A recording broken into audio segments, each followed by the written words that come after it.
আপনাদের কাছে যার কাছে যা কিছু আছে তাই নিয়ে ঝাঁপিয়ে পড়ুন।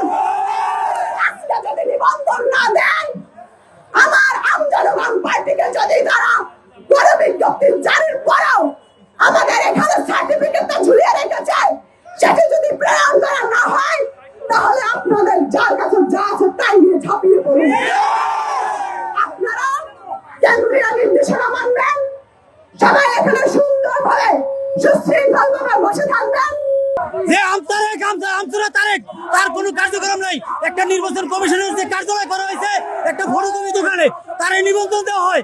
বড় একটা দলের এক লোকে তারা নিবন্ধন দেওয়ার জন্য সমর্থন করছে, তাকে নিবন্ধন, অথচ বাংলাদেশ আমন্ত্রণ পার্টির বিজ্ঞাপন দেওয়ার পরও, গেজেট করার পরেও আমাদেরকে নিবন্ধন দেওয়া হয় নাই। এবং আমাদের ব্যালট পেপারে আমাদের হ্যান্ডসাম মার্কে দেওয়া হয়েছে। তাহলে সম্পূর্ণ ওনাকে 21 বার আমরা আবেদন করছি, চিঠি দেওয়া হয়েছে, আমাদের সাথে বসে না। ওনাদের পদত্যাগ চাই, আমরা এই নির্বাচন মানি না।